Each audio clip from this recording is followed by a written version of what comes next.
Mendingan jam tangan Tissot 1853 atau jam tangan Maurice Lacroix? Kalian mau tahu yang mana lebih baik? Kalian tonton video ini sampai selesai ya.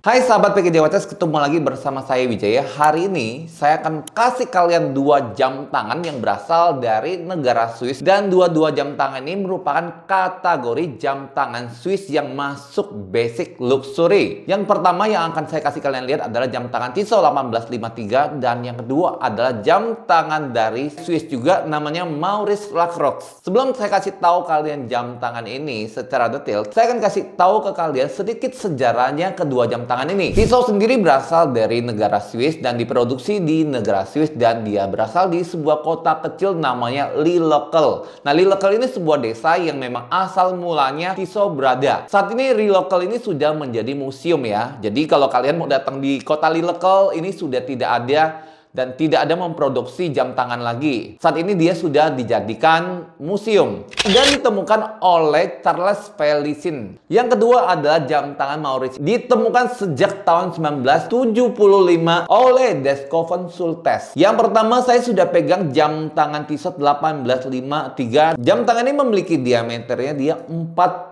mili. Kalau kalian memiliki tangan yang kecil udah pasti bisa pakai jam tangan ini. Ini warna dialnya warna silver tapi agak kemerahan sedikit, jadi kayak seperti ngeping gitu ya. Dan kalian lihat untuk tanggalnya persis banget di pukul jam 3. Untuk jam tangannya tebalnya hanya 13,5 mili saja.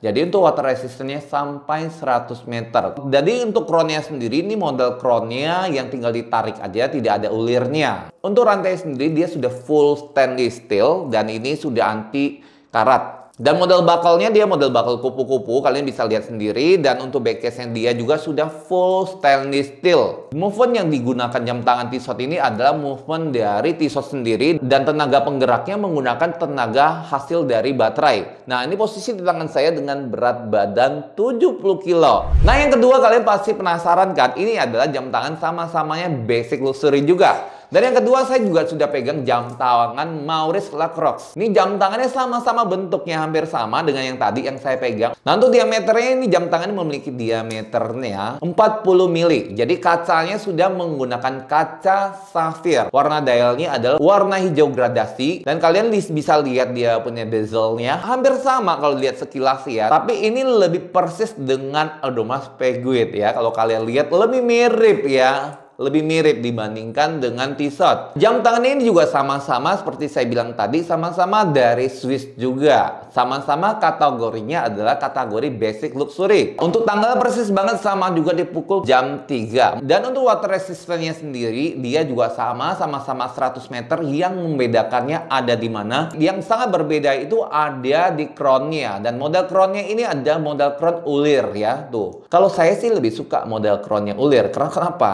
Sudah pasti ya, tingkat ketahanan airnya jauh lebih kuat ketimbang crown yang tidak ada ulirnya. Yang biasanya kita udah tarik, kita dorong lagi, biasanya lebih gampang masuk air ketimbang yang crown yang ditutup dengan pakai ulir ya. Dan ini kalau untuk buckle-nya sendiri, dia sama-sama model buckle-nya ini model buckle kupu-kupu. Kalian juga bisa lihat ya tuh. Dan untuk backcase-nya sendiri sama-sama dia sudah stainless steel dan rantai sudah stainless steel, dan model backcase-nya ini pakai baut, dan sedangkan yang di Tissot itu modal congkel ya. Dan ini posisi di tangan saya, ini posisi berat badan 70 kilo, sama-sama ganteng. Dari keseluruhan jam tangan kalau menurut saya, Tissot mempunyai keunggulannya, dia punya branding jauh lebih baik ketimbang Maurice. Tissot ini mempunyai kekurangan adalah dia punya crown-nya adalah model tarik saja. Kalau sedangkan di Maurice model crown-nya adalah model ulir. Jadi untuk ketahanan air menurut saya jauh lebih baik ketimbang si Tissot. Secara model keseluruhannya 11-12, tapi menurut saya si Maurice-nya lebih mirip Audemars Piguet. Dari kedua jam tangan ini yang kalian tunggu-tunggu, saya yakin kalian pasti tunggu harganya sebetulnya berapa sih di antara dua jam ini, mana yang lebih mahal dan mana yang lebih murah. Untuk Tissot Pyrex 1853 itu range-nya masih di harga 6 jutaan. Sedangkan di Maurice ini masih dijual pasarannya di atas 10 juta. Jadi kalian pilih yang mana? Saya sudah kasih tahu buat kalian di antara 2 jam ini kalau kalian pilih mana. Kalian boleh komentar di bawah sini ya. Buat kalian yang sudah ikutin video saya sampai di akhir ini dan kalian masih belum subscribe video saya, kalian subscribe juga agar kalian tidak ketinggalan informasi terbaru seputar jam tangan branded dan jam tangan keren-keren yang akan saya review di video berikutnya.